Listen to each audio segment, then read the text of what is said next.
ফাঁকা Covid dedicated হাসপাতালে দিন দিন বাড়ছে রোগীর সংখ্যা। চলতি মাসের প্রথম 15 দিনে হাসপাতালে ভর্তি হয়েছে অন্তত 130 জন। এর মধ্যে 4 জনের মৃত্যু হয়েছে, যাদের 2 জনের বয়স 80 বছরের বেশি। গেল কয়েক মাসের পরিসংখ্যানে করোনা আক্রান্তের কোনো তথ্য না থাকলেও হঠাৎ করে বাড়ছে সংক্রমণ। এর পেছনে প্রতিবেশী দেশে করোনা পরিস্থিতির অবনতিকে দুষছেন বিশেষজ্ঞরা। এত ছোঁয়াচে দ্রুত ছড়ায়।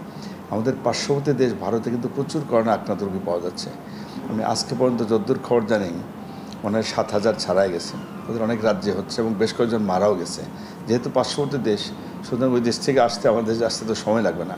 সুতরাং এটা তো একটা ছোঁয়াচে রোগ, ঝুঁকি তো রয়েই গেছে আর কি।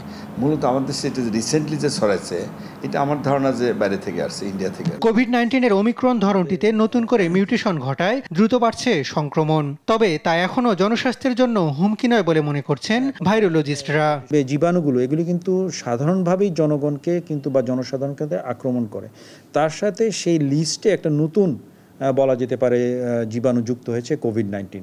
সুতরাং এটা আমাদের সাথে হয়তো বা আরও অনেক বছর পর্যন্ত এইভাবে আমাদের একটা নির্দিষ্ট সময়ে তার চেহারা পরিবর্তন হবে, কোভিডের চেহারা পরিবর্তন হবে, কিছু লোককে সংক্রমণ করবে এবং কিছু দুর্বল যারা যাদের দুর্বলতা আছে তারা কিছু মৃত্যুবরণ করবে। এরকমই হয়তো বা আমাদের জীবনের সাথে হয়তো বা অঙ্গানুগণিকভাবে জড়িত হয়ে যাচ্ছে। এখনো স্বাস্থ্যবিধি মেনে সংক্রমণ নিয়ন্ত্রণ করতে না পারলে পরিস্থিতি অবনতির আশঙ্কা করছেন বিশেষজ্ঞরা। একেবারেই টিপিক্যালি সে ধরনের লক্ষণ নিয়ে আসছে না। কেউ হয়তো ডায়রিয়া নিয়ে আসছে, কেউ ডায়রিয়া ছাড়াও অন্য ভমিটিং, মাথা ব্যথা বা অত ইন্টারেস্টিং বিষয় হচ্ছে যে অনেক ক্ষেত্রে জ্বর খুব বেশি থাকে না, খুব বেশি অ্যালার্মিং কিছু না।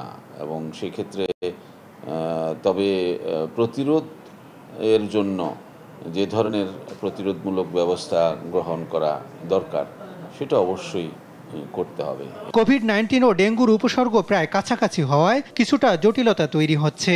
তাই জ্বর, কাশি বা গায়ে ব্যথা দেখা দিলে একই সঙ্গে 2টি পরীক্ষার পরামর্শ দিয়েছেন তারা। হাসান আল মাহমুদ, দেশ টিভি, ঢাকা।